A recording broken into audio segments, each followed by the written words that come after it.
Hello my dear friends, welcome to MKH। मैं स्नेहा संगाठिया और आज हम इस वीडियो के अंदर आपकी बीएड सेकेंड ईयर का जो पेपर 7 है, जी हाँ, बीएड सेकेंड ईयर का पेपर 7 जो है वो जो कि कंप्यूटर शिक्षण जिसका हेडिंग रहती है, यानी विषय का नाम कंप्यूटर शिक्षण, यानी कि कंप्यूटर के बारे में, कंप्यूटर से रिलेटेड होता है ये पूरा का पूरा पेपर, जिसमें सारी की सारी टेक्निकल नॉलेज आती है कंप्यूटर के बारे में। लेकिन एक इसकी बेहद खूबसूरत यूनिट है, यूनिट नंबर 5, जो कि आज हम इस वीडियो के अंदर करने वाले हैं।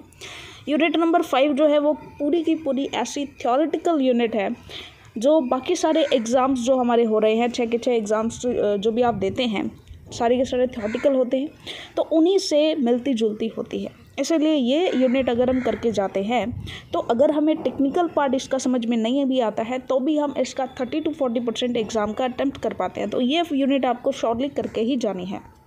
तो चलिए स्टार्ट करते हैं। हमारा फर्स्ट जो क्वेश्चन है वो क्या कहता है कि शिक्षा में कंप्यूटर की अनुदेशन की उपयोगिता का वर्णन कीजिए। यानी कंप्यूटर द्वारा अगर अनुदेशन दिया जाता है, यानी कंप्यूटर द्वारा अगर इंस्ट्रक्शंस दी जाती हैं, तो एजुकेशन सिस्टम में इसका क्या रोल है, या फिर शिक्षण मशीन के रूप में कंप्यूटर का क्या यूज़ हो सकता है, उस पर हमें शॉर्ट नोट एक देना है। तो चलिए निबंधात्मक प्रश्न है ये, स्टार्ट करते हैं। अनुदेशन प्रत्येक क्षेत्र में होता है, किंतु शिक्षा के क्षेत्र में अनुदेशन का अधिक महत्व है। वर्तमान में कंप्यूटर का प्रयोग सभी अनुदेशनात्मक क्षेत्रों में हो रहा है, जैसे उद्योग, कृषि, व्यापार, चिकित्सा तथा शिक्षा।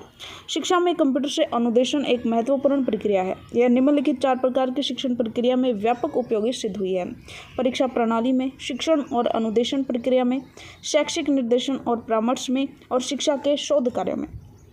परीक्षा प्रणाली में बात करें तो कंप्यूटर का शिक्षण प्रक्रिया में सबसे अधिक उपयोग परीक्षा प्रणाली में होता है। आप जैसा कि देखते हैं कि अंक तालिका, प्रवेश पत्र, उत्तर पत्र, प्रिंटेड चरित्र प्रमाण पत्र, इसी के अलावा परीक्षाओं की जटिलता को देखते हुए इनकी जो वैधता है उसका निर्णय लेना व्यक्ति विशेष के लिए बहुत दुष्कर होता है। लेकिन अगर यही काम कंप्यूटर के द्वारा किया जाए तो वैधता रखना और जो परीक्षण है वो कराने में इसका जो सहयोग है वो अत्यधिक रहता है। और अन्य विषयों जैसे अकाउंटिंग, टंकण, टाइपिंग टेस्ट, इन सभी में भी इसका प्रयोग सरलता से किया जा रहा है। अगर हम आगे बात करें शिक्षण और अनुदेशन प्रक्रिया की बात करें तो कंप्यूटर का उपयोग शिक्षण और अनुदेशन में छात्रों को शिक्षण अधिगम करवाने और मूल्यांकन के द्वारा छात्रों में निहित कमजोरियों का अन्वेषण करने में किया जाता है।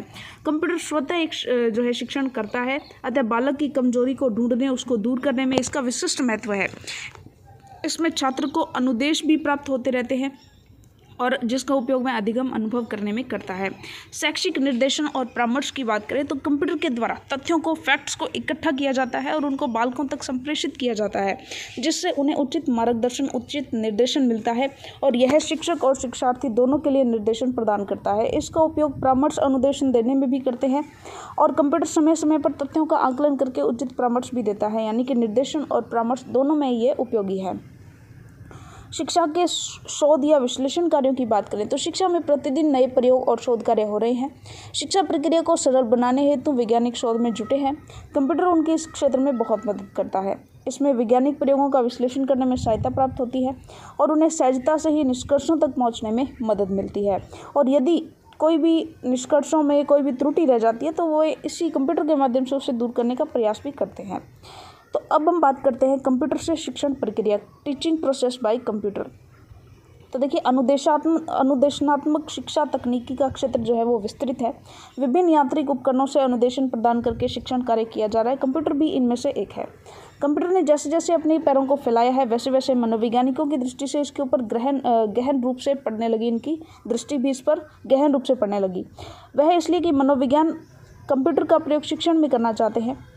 इस हेतु 1965-66 के लगभग डैनियल डेविज नामक विद्वान ने एक जटिल शिक्षण प्रक्रिया को कंप्यूटर के द्वारा हल किया और इसमें उन्होंने शिक्षण के स्थान पर कंप्यूटर को स्थापित किया तथा अनुदेशन के प्रस्तुतिकरण के रूप में प्रस्तुत किया।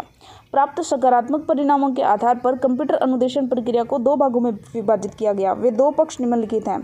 एक तो प्री ट्यूटोरियल फेज, पूर्व अनुवर्ग शिक्षण व्यवस्था, और एक ट्यूटोरियल फेज।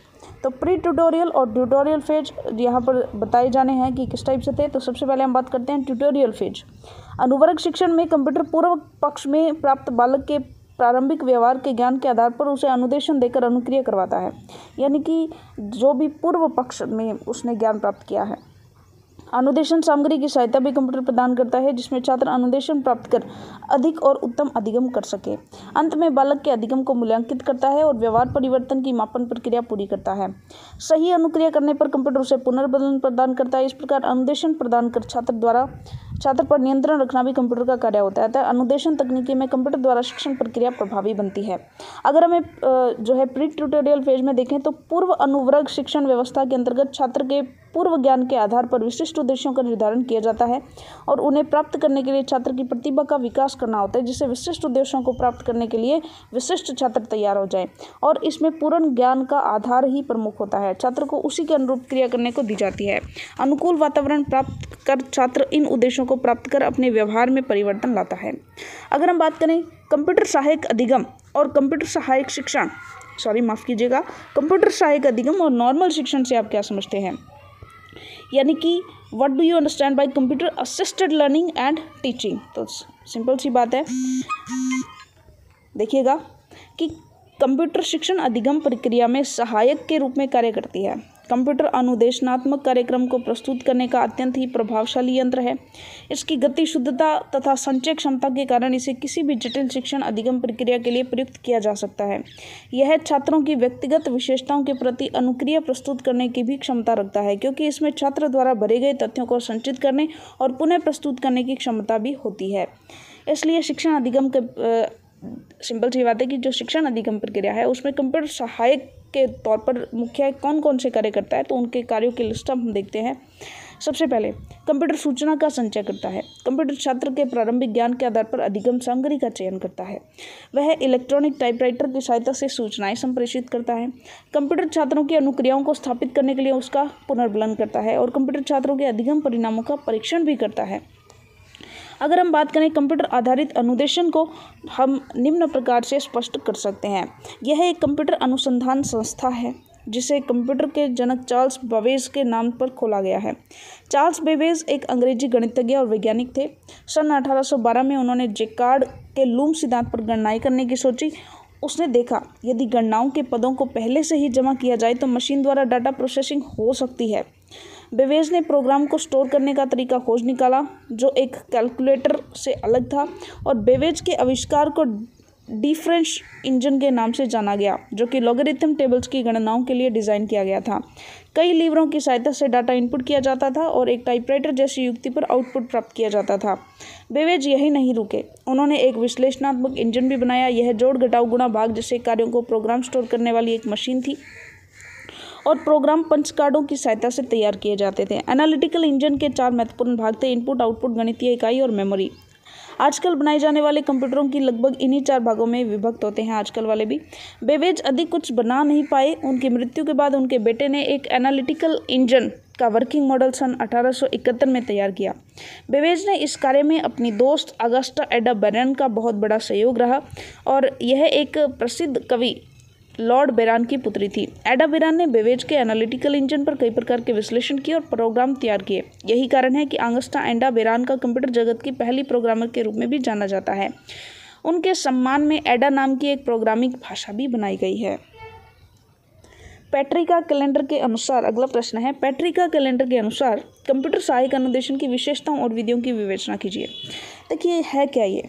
पैट्रिका कैलेंडर के अनुसार कंप्यूटर सहायक अनुदेशन की अगर हम विशेषताओं की बात करें तो सबसे पहली बात करते हैं अशुद्धि दर। देखिए कंप्यूटर सहायता अनुदेशन में अशुद्धि दर में परिवर्तन होता रहता है, क्योंकि कंप्यूटर विभिन्न स्तरों पर कार्यक्रम प्रस्तुत करता है और कई उपचारात्मक कार्य भी प्रस्तुत करता है, तो अशुद्धि दर जो है वो घटती रहती है।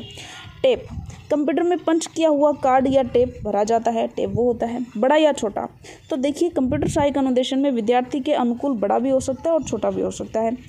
ठीक अनुक्रिया, कंप्यूटर सहायक अनुदेशन में ठीक अनुक्रिया पर विशेष बल रहता है कि जैसा बच्चे को चाहिए वैसी अनुक्रिया मिले।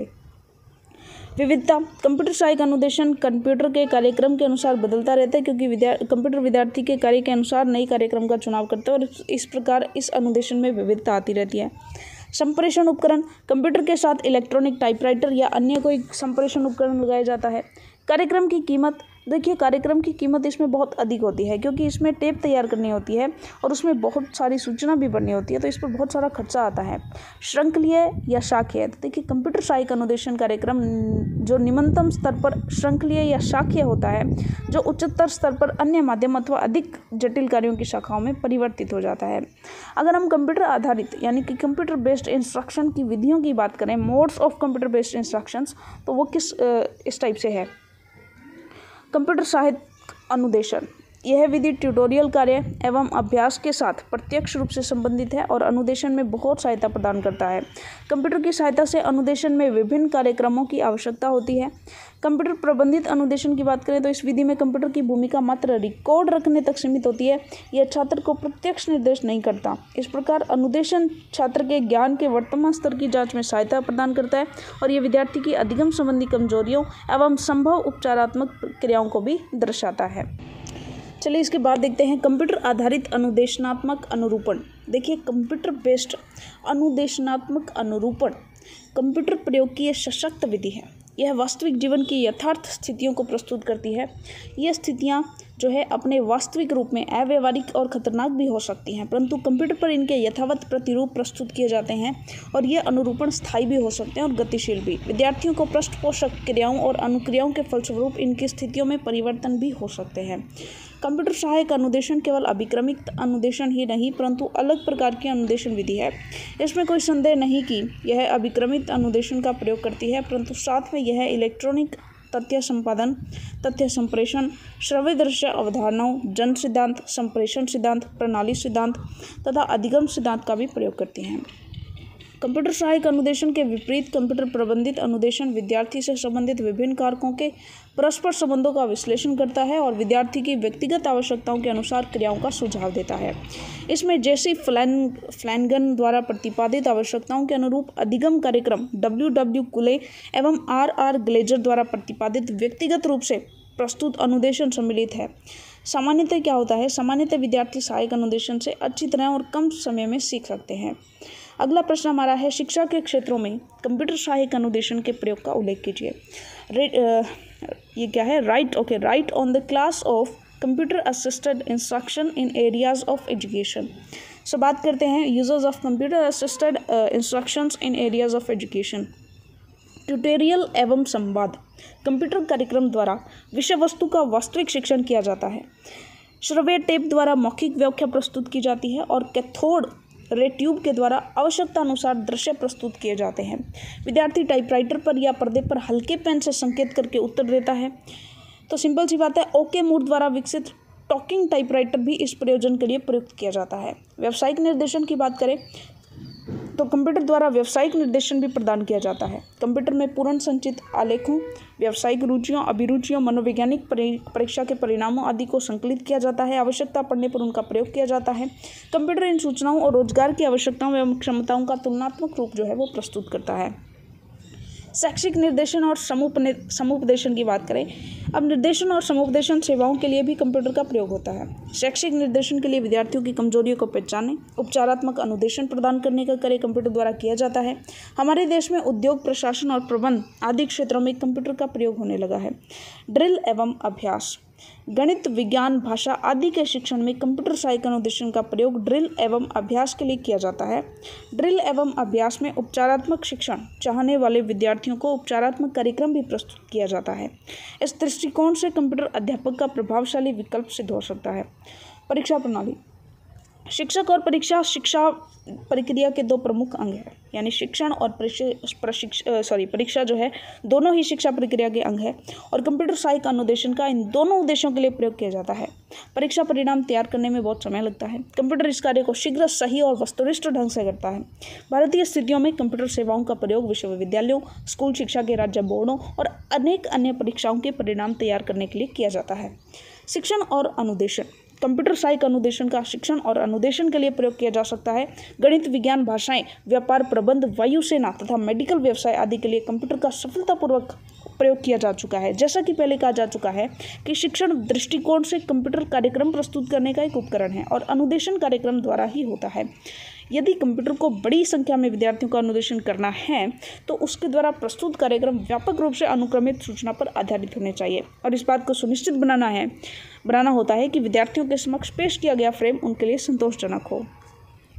अब हमें निम्न बिंदुओं पर प्रकाश डालना है, यानी कि इनको समझाना है। पहला है हमारा वेरी इंपॉर्टेंट है ये, इसमें से आपको लघुतरात्मक और अति लघुतरात्मक में भर भर के प्रश्न मिलने वाले हैं। कंप्यूटर प्रबंध अनुदेशन, कंप्यूटर आधारित अनुदेशन और कंप्यूटर सहायक अधिगम और शिक्षण, 3 टर्म्स है, हमें अच्छे से तीनों को समझना है। तो चलिए पहला देखते हैं, कंप्यूटर मैनेज्ड इंस्ट्रक्शन। देखिए CMI कंप्यूटर सहायक अनुदेशन और कंप्यूटर सहायक अधिगम से अलग है, जो निर्णय क्षमता में या निर्णय लेने में सम्मिलित होता है। छात्रों के साथ व्यक्तिगत अनुदेशन के आधार पर कंप्यूटर अनुदेशन की अनुवृत्ति के प्रकारों का परामर्श देता है, यानी कंप्यूटर जितना शुद्धियों को ग्रहण करता है उतना ही सीखने वाले की कमियों को उसकी प्रोफाइल की अधिगम इकाई योजना को सीखने में काम आती है। अब नेक्स्ट देखिए, ज्ञान विज्ञान के निर्देशन अनुदेशन के लिए कंप्यूटर के 2 प्रमुख एप्लीकेशंस होते हैं, कंप्यूटर प्रबंधक निर्देशन और कंप्यूटर सहायक निर्देशन। CMI में कंप्यूटर सूचनाएं एकत्र करता है, संचित करता है व प्रबंध करता है, जिससे कि विद्यार्थी व्यक्तिगत अधिगम अनुभव द्वारा निर्देशित किए जा सके। ये छात्र को चेकपॉइंट की सहायता से आगे बढ़ाता है निश्चित गतिविधियों के रूप में, जिससे शिक्षण प्रक्रिया में अलग अलग समय और अलग अलग तरीकों से व्यक्ति योग्यताओं को ध्यान में रखकर उसका विकास किया जा सकेगा। इसमें उस व्यक्तिगत निर्देशन प्रक्रिया को निदानात्मक परीक्षण की प्रबंधन गतिविधियों के क्रम से उसका अंकन करके निर्धारित अगले चरण को प्रेक्षित करना तथा व्यक्तिगत की संपूर्ण राह पर होने वाली प्रगति का अवलोकन कर उपलब्धि प्राप्त करवाता है। कंप्यूटर एडेड इंस्ट्रक्शन में कंप्यूटर सीधे सीखने वाले से जुड़ा रहता है। जब पाठ प्रस्तुत किया जाता है, यह विद्यार्थियों को सीधे ही सूचनाएं भेजता है तथा उन्हें सिस्टम के पाठ कार्यक्रम द्वारा कंप्यूटर से जोड़ता है, अर्थात जुड़ने के लिए सहमति देता है। फिर कंप्यूटर की विद्यार्थियों के साथ निर्देशन देने वाले वार्तालाप में व्यस्त रहने की योग्यता होती है, जबकि सूचनाओं का प्रसारण इसे किसी भी संख्या में निर्देशन परिस्थितियों को ग्रहण करने वाला बना देता है और यह कई निर्देशन को सुविधा प्रदान करता है। ये मोड्स इस प्रकार हैं। एक होता है जी डिस्कवरी मोड। डिस्कवरी मोड में क्या होता है, इस माध्यम के अंतर्गत सीखने के लिए विशेष से सूक्ष्म की और तर्क की तकनीक प्रयुक्त होती है। यही कारण है कि समस्याएं उत्पन्न होने पर अधिगमकर्ता उन्हें गलतियों और प्रयासों द्वारा समाधान करते हैं, प्रयासों और गलतियों द्वारा, और यह लगभग प्रयोगशाला अध्ययन के समान है तथा वास्तविक जीवन का अध्ययन कक्षा से बाहर होता है। इस माध्यम का मुख्य उद्देश्य यही है कि किसी भी जटिल विषय का गहनता से खोज और समझ के द्वारा समाधान प्राप्त करना। अगर हम बात करें ट्यूटोरियल मोड की, तो इस माध्यम से योजनाबद्ध निर्देशन की तरह सूचना लघु इकाइयों के रूप में प्रश्नों का अनुसरण करते हुए प्रस्तुत की जाती है। विद्यार्थियों की प्रतिक्रिया का कंप्यूटर द्वारा विश्लेषण किया जाता है तथा निर्धारित प्रतिस्मरण दिया जाता है। शाखा में पादजाल रूप नेटवर्क तथा अध्ययन के अनुसार योजनाबद्ध किए जा सकते हैं और विद्यार्थियों को अपने वातावरण में कार्य करने की छूट प्रदान करते हैं। जितने विकल्प रूपी कार्यक्रम कंप्यूटर में उपलब्ध है, उतनी ही ट्यूटोरियल व्यक्तिगत विभिन्नताओं के आधार पर ग्रहण करने योग्य हो सकती है। गेमिंग मोड की बात करें तो यह निर्देशनात्मक भी हो भी सकता है और वही इसका उद्देश्य मुख्य रूप से मनोरंजन, जब सभी ये गेम्स पढ़ाता है या सिखाता है, यह मुख्य रूप से किशोर बच्चों के लिए उपयुक्त होता है। ड्रिल और प्रैक्टिस की बात करें तो यह माध्यम उस तर्क को निश्चित करता है कि नियम और प्रक्रियाएं अधिगमकर्ता द्वारा पूर्व में ही सीख लिखे जाते हैं और कार्यक्रम अधिगमकर्ता को उदाहरणों के क्रम के आधार पर निर्देशित करता है, जिससे उनमें कौशलों, निपुणता तथा निरंतरता का विकास हो सके। कंप्यूटर तभी पीछे हटता है जब अधिगमकर्ता द्वारा विषय में निपुणता प्राप्त कर ली जाती है। स्टिमुलेशन मोड, इस माध्यम में अधिगमकर्ता वास्तविक जीवन की परिस्थितियों के लगभग पूर्ण निम्न रूप से सामना करते हैं और इस कारण यह मोड वास्तविक अभ्यास द्वारा किसी जोखिम, विचार, खतरे को सम्मिलित किए जाने के लिए अलाउ करता है। कंप्यूटर बेस्ड इंस्ट्रक्शन यानी कंप्यूटर आधारित अनुदेशन की अगर हम बात करें तो कंप्यूटर आधारित अनुदेशन एक कंप्यूटर अनुसंधान संस्था है जिसे कंप्यूटर के जनक चार्ल्स बेबेज ने खोला गया था। तो इसके बारे में हम ऑलरेडी डिस्कस कर चुके हैं। इसमें हस्तगणक, यंत्र संगणक, इलेक्ट्रॉनिक संगणक, ये सब चीज़ें होती हैं। अब हम बात करते हैं काल्ट, कंप्यूटर सहायक अधिगम और शिक्षण, computer assisted learning and teaching. इसके बारे में देखें तो कंप्यूटर शिक्षण अधिगम प्रक्रिया में सहायक रूप से कार्य करती है। कंप्यूटर अनुदेशनात्मक कार्यक्रम को प्रस्तुत करने का अत्यंत ही प्रभावशाली यंत्र है और इसकी गति, शुद्धता और संचय क्षमता के कारण इसे किसी भी जटिल शिक्षण अधिगम प्रक्रिया के लिए प्रयुक्त किया जाता है। यह छात्रों की व्यक्तिगत विशेषताओं के प्रति अनुक्रिया प्रस्तुत करने की भी क्षमता रखता है, क्योंकि इसमें छात्र द्वारा भरे गए तथ्यों को संचित करने एवं पुनः प्रस्तुत करने की क्षमता होती है। शिक्षण अधिगम प्रक्रिया में कंप्यूटर सहायक के मुख्य कार्य इस प्रकार है। कंप्यूटर सूचना का संचय करता है। कंप्यूटर छात्र के प्रारंभिक ज्ञान के आधार पर अधिगम सामग्री का चयन करता है। वो टाइपराइटर की सहायता से सूचनाएं संप्रेषित करता है। तो ये सब चीज़ें हम ऑलरेडी पढ़ चुके हैं। सूचना तकनीकी, अगला प्रश्न है हमारा कि सूचना तकनीकी यानी कि इंफॉर्मेशन टेक्नोलॉजी की अवधारणा को स्पष्ट कीजिए और सूचना तकनीकी के उद्देश्यों का उल्लेख कीजिए। तो देखिएगा, सूचना तकनीकी में दो शब्द युग्म है, सूचना और तकनीकी। सूचना से आशय एक परिशुद्ध, व्यवस्थित और अर्थपूर्ण प्रदत्त यानी आंकड़ों से है, और तकनीकी से आशय कार्य करने के व्यवस्थित तौर तरीके या क्रिया प्रणाली से लगाया जाता है। अतः सामान्यतः यह कहा जा सकता है कि परिशुद्ध, व्यवस्थित, अर्थपूर्ण प्रदत्त को प्राप्त करने और उसके प्रचार प्रसार, आदान प्रदान का व्यवस्थित तौर तरीका और उसकी कार्य प्रणाली ही सूचना तकनीकी है। वर्तमान समय में वैज्ञानिक आविष्कारों के परिणाम स्वरूप सूचनाओं के आदान प्रदान तथा व्यवस्थित उपयोग हेतु अनेक यांत्रिक साधन जैसे mobile, computer, internet, electronic mail, Facebook आदि अस्तित्वशाली हो गए हैं। कोई भी सूचना इन यांत्रिक साधनों से तत्काल प्राप्त किया जा सकता है। अतः सूचनाओं के नियमन, प्रक्रियाकरण और उसकी तात्कालिक प्रस्तुतिकरण की संपूर्ण प्रक्रिया को सूचना तकनीकी के अंतर्गत समाहित किया जाता है।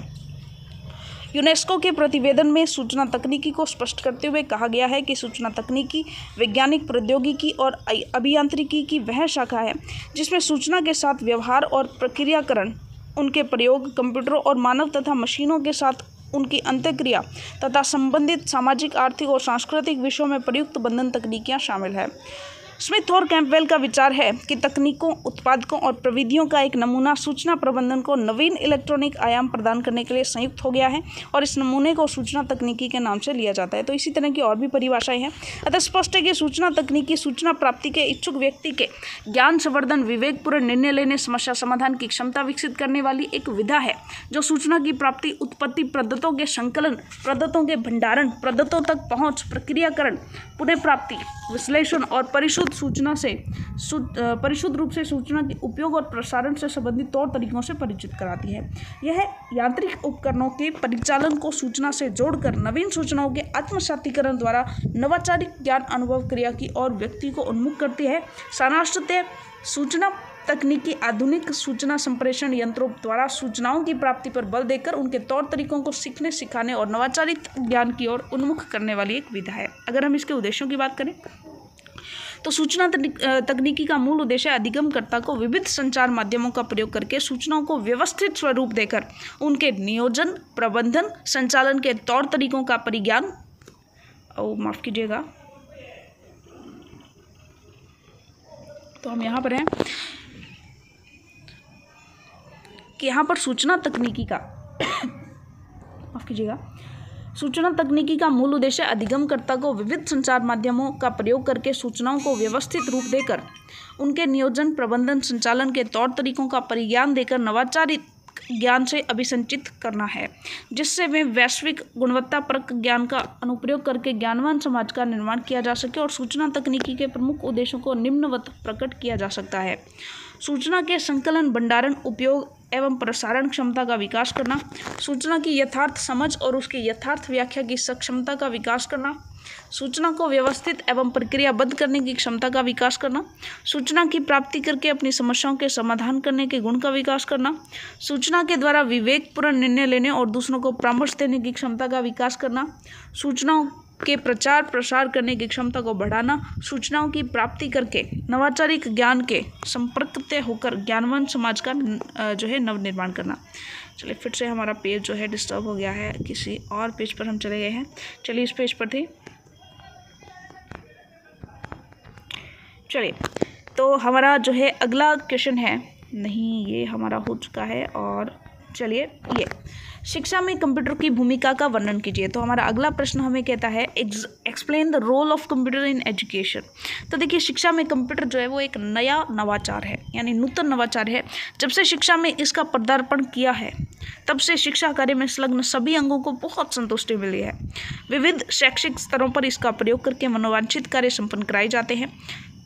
यौगिक, अंकिक एवं गणितीय क्रियाओं को सिखाने में तो कंप्यूटर ही अत्यधिक उपयोगी साबित होता है। कंप्यूटर के द्वारा छात्रों के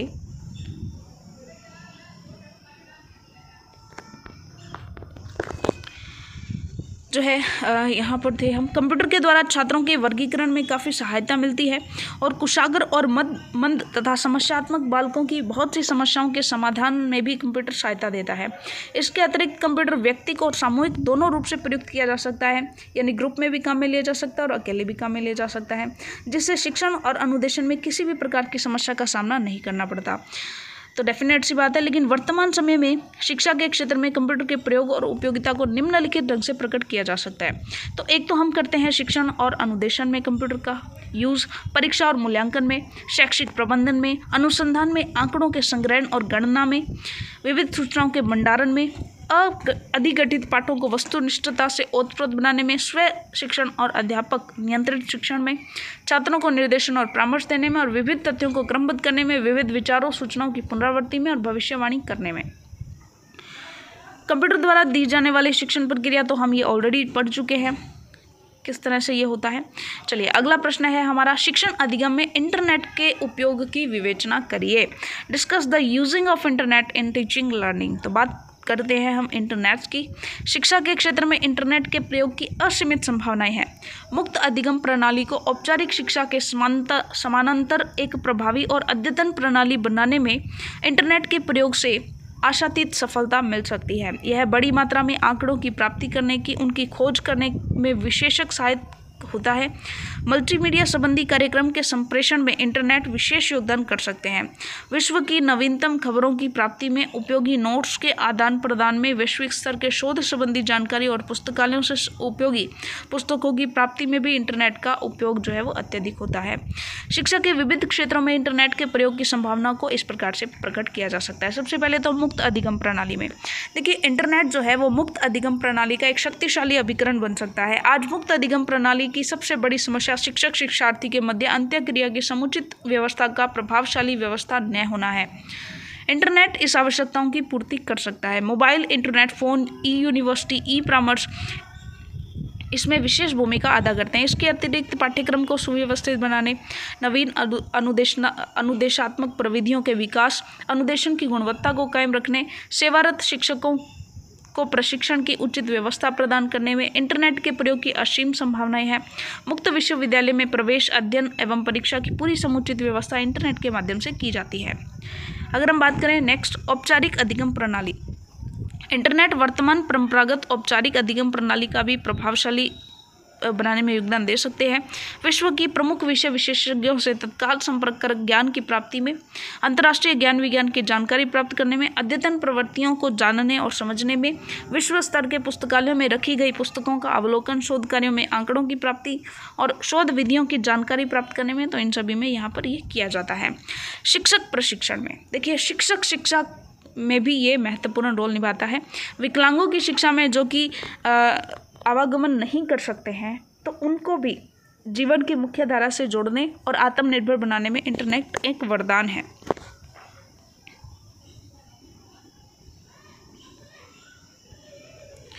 चलिए इसके बाद हम अगला प्रश्न देखते हैं। शिक्षा के क्षेत्र में सूचना प्रौद्योगिकी की क्या भूमिका है? पुस्तकालय प्रबंध, शैक्षिक प्रशासन, दूरवर्ती क्रिया होगी, दूरवर्ती या पूर्ववर्ती, ओके देखते हैं। विशेष बालकों की शिक्षा में इसकी क्या भूमिका है? पुस्तकालय प्रबंधन में कंप्यूटर की भूमिका और शिक्षा के क्षेत्र में सूचना प्रौद्योगिकी की क्या भूमिका है? तो ये देखते हैं। Information technology in the field of education. वर्तमान में शिक्षा के क्षेत्रों में सूचना प्रौद्योगिकी एवं कंप्यूटरों का उपयोग व्यापक पैमाने पर फैल रहा है। वास्तविक तथ्य यह है कि शिक्षा प्रणाली के सुचारू रूप से कार्यरत रहने में अनेक ऐसे कार्य हैं जो निरंतर, शुद्ध और सही समय पर चलते रहने चाहिए तथा इन कार्यों में कंप्यूटर का सहयोग लेना तथा गतिशीलता के लिए जरूरी भी है। वर्तमान समय में छात्रों के व्यक्तिगत विकास और प्रस्तुतिकरण और बौद्धिक व मानसिक ज्ञान के लिए यह आवश्यक है कि उनको कंप्यूटरों के अनुदेशनों से सिखाया जाए। वैसे शिक्षा के क्षेत्र में अनेक गतिविधियां हैं जो कि कंप्यूटर के द्वारा संभव हो सकती हैं। वैसे शिक्षा के क्षेत्र में अनेक गतिविधियां हैं जो कि कंप्यूटर के द्वारा संभव हो सकती है।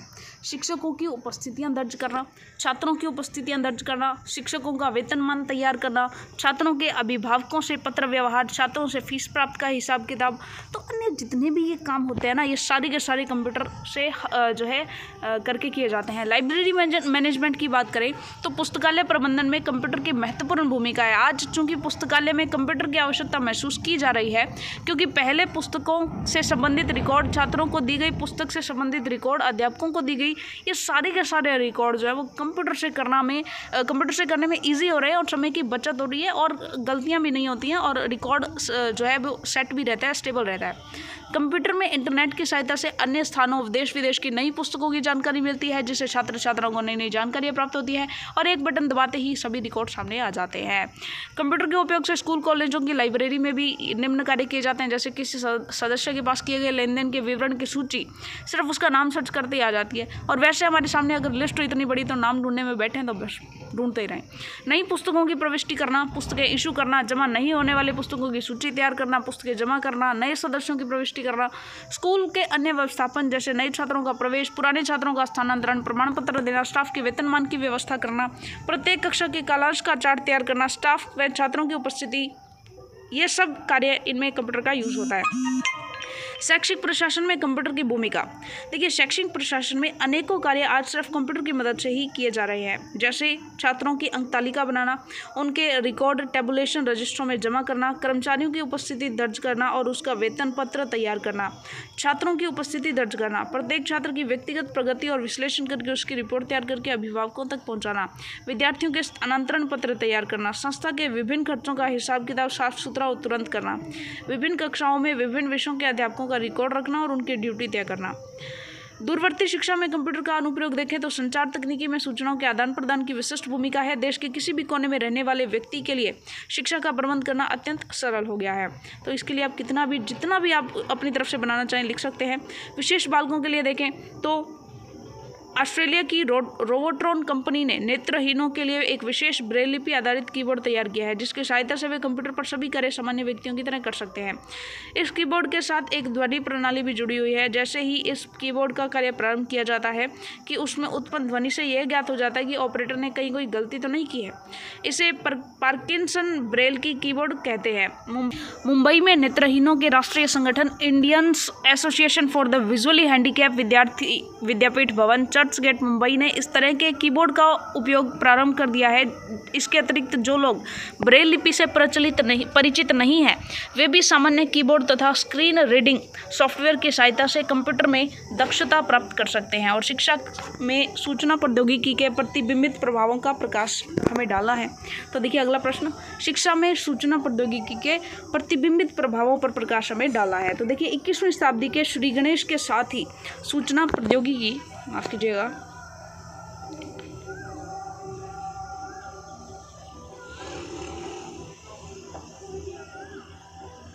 जी ये हमारा पेज है।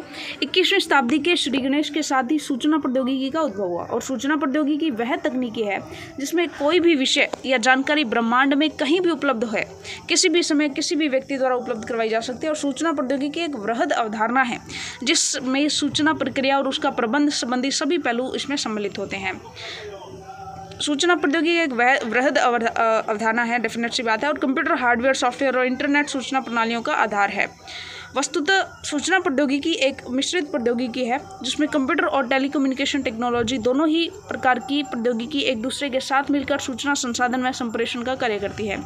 आगामी शताब्दियों में सूचना प्रौद्योगिकी आईटी की क्रांति का प्रभाव ज्ञान की संरचना, आर्थिक स्वतंत्रता, सामाजिक सुरक्षा तथा आईटी प्रदत्त त्वरित पूर्व परिवर्तन द्वारा साक्षात किया जाना संभव होगा।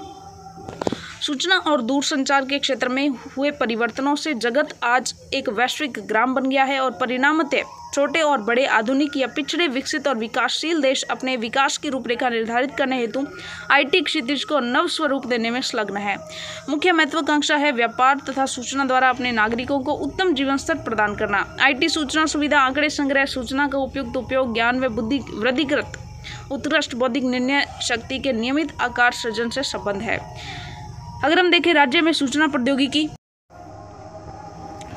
राजस्थान सरकार द्वारा कंप्यूटर अभियांत्रिकी तथा सूचना प्रौद्योगिकी क्षेत्र में भी उल्लेखनीय उपलब्धियां हासिल की गई हैं। राज्य में 25 स्थानों पर सूचना प्रौद्योगिकी पाठ्यक्रम वर्ष 2000 से शुरू किया गया है और निजी क्षेत्र को प्रोत्साहित करने की प्रक्रिया के तहत 2000 से 2003 के अंदर 5 नए अभियांत्रिकी महाविद्यालय प्रारंभ किए गए हैं। MCA पाठ्यक्रम वर्ष 1998-99 में 2 निजी MCA संस्थान सहित 5 MCA संस्थान कार्यरत थे और सूचना प्रौद्योगिकी के क्षेत्र में रोजगार के अवसरों को दृष्टिगत रखते हुए नए MCA संस्थान प्रारंभ करने हेतु राज्य सरकार द्वारा निजी क्षेत्र की सहभागिता को प्रोत्साहन भी किया गया। इसके परिणाम स्वरूप गत 3 वर्षों में राज्य में 8 निजी MCA संस्थान स्थापित हुए। वर्तमान में कुल 13 MCA संस्थान कार्यरत हैं, जिनमें कुल प्रवेश क्षमता 70 प्रति वर्ष है। सत्र 2002-2003 में राजस्थान में 7 सरकारी और 23 इंजीनियरिंग कॉलेज हैं और इन कॉलेजों की प्रवेश क्षमता 7000 से अधिक है। अगले वर्ष 2003-04 राज्य में 7 सरकारी और 40 इंजीनियरिंग कॉलेज हो जाएंगे, क्योंकि नए सत्र में 17 नए इंजीनियरिंग कॉलेज और खोले जा रहे हैं। सूचना प्रौद्योगिकी IT क्रांति की अगर हम बात करें तो भारत में सूचना प्रौद्योगिकी क्रांति ने अर्थव्यवस्था का जो संपूर्ण मंजर है वही बदल दिया है। IT क्रांति के परिणाम स्वरूप युवा प्रतिभाएं ज़्यादा निखर कर मार्केट में आ रही हैं। हजारों हाथों को उनके हुनर के अनुसार जॉब अपॉर्चुनिटीज़ मिल रही है और देश में कंप्यूटर एजुकेशन की बाढ़ सी आ गई है। सूचना तकनीक के क्षेत्र में उन्नति ने नए रोजगार के अवसर जो है वो पैदा किए हैं और उच्च वर्ग ही नहीं बल्कि मध्यम वर्ग परिवार के युवाओं को बड़े बड़े कंप्यूटर केंद्रों पर कंप्यूटर करियर कोर्स करते हुए देखा जा सकता है, जिसमें call centres, medical transcripts, web designing, media and entertainment, स्वयं के चैनल, IT काउंसलिंग जैसे करियर ओरिएंटेड क्षेत्रों का तीव्र गति से विकास हो रहा है। ज्ञान आधारित समाज, देखिए मानव द्वारा परंपरागत रूप से उपयोग स्रोत 5 है: मानव, मशीन, पदार्थ, धन, समृद्धि और समय। गत शताब्दी में उक्त स्रोतों में से प्रत्येक के विकास हेतु एक ही प्रौद्योगिकी का उपयोग होता था। 19वीं शताब्दी भाप इंजन का युग था और 20वीं शताब्दी में अनेक प्रौद्योगिकियों की युति IT विज्ञान के रूप में आविर्भूत हुई और वर्तमान प्रतियोगिता के युग में सूचना का छठा सर्वाधिक महत्वपूर्ण स्रोत स्वीकार किया गया है। परिणामतः यह आवश्यक हो गया है कि सूचना प्रणाली आधारित नेटवर्क विकसित हो तथा मानव, मशीन, पदार्थ, पूंजी, समय का सूचना प्रौद्योगिकी के क्षेत्र में सर्वाधिक निवेश हो। विज्ञान और प्रौद्योगिकी ने कृषि आधारित समाज को उद्योग आधारित समाज में परिवर्तित कर दिया है। नेक्स्ट प्रश्न हमारा है जी, शिक्षा पर तथा सूचना के उच्च राजमार्ग पर सूचना प्रौद्योगिकी के प्रभावों का वर्णन कीजिए। तो देखिए हमें देखना है effect of information technology on education. देखिए शिक्षा पर सूचना प्रौद्योगिकी के प्रभावों की अगर हम बात करें तो शिक्षा एवं प्रशिक्षण के क्षेत्र में पाठ्य सामग्री और सूचना प्रौद्योगिकी प्रसारण के स्वरूप और विस्तार बहुत प्रभावी सिद्ध होंगे। इस कारण शिक्षा प्रक्रिया या केंद्र बिंदु अध्यापन न होकर अध्ययन होना वांछित है। इस परिप्रेक्ष्य में पाठ्यक्रम में प्रमुख परिवर्तन निम्नानुसार संभावित है। व्यक्तिनिष्ठ पाठ्यक्रम, छात्रों की कक्षा के निर्मित सुनिश्चित पाठ्यक्रम के अतिरिक्त एक व्यक्तिगत पाठ्यक्रम का प्रारंभ हो जो उनके जीवन में उद्देश्यों के अनुरूप होगा और एक प्रकार से यह परिवर्तन अध्यापन से अध्ययन की ओर होगा। सरल अध्ययन, औपचारिक और अनौपचारिक क्षेत्रों की विभाजक रेखा का विलोप हो जाएगा। इससे स्पष्ट परिवर्तन टेलीकम्युनिकेशन और सूचना प्रौद्योगिकी इन परिवर्तनों का आधार होंगी।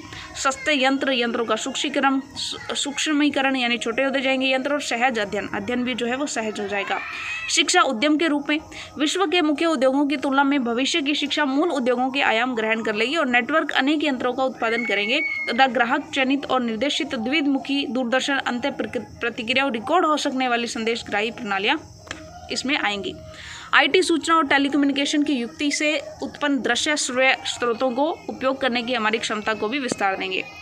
स्थानांतरणीय ज्ञान, सूचना और ज्ञान को अन्यत्र स्थानांतरण करने हेतु विकसित तकनीकें मानव ज्ञान पर दूरगामी प्रभाव डालेंगी। परीक्षार्थी की अध्ययन की स्वतंत्रता संवर्धित होंगी और वह क्या, कहाँ, कब के संदर्भों में अपना ज्ञान प्रवर्धित करने में सक्षम होगा। कक्षा में क्रांति आएगी, डेफिनेट सी बात है। पठन पाठन प्रणाली में सुधार होगा। अध्ययनकर्ता की अध्ययन गति बदलेगी और दूरस्थ शिक्षा के क्षेत्र में भी क्रांतिकारी परिवर्तन इससे आएंगे। तो चलिए, ये हमारा जो कंप्यूटर विषय है उसकी 5th यूनिट हमने कवर किया। आपके एग्जाम के लिए all the very best. Thank you.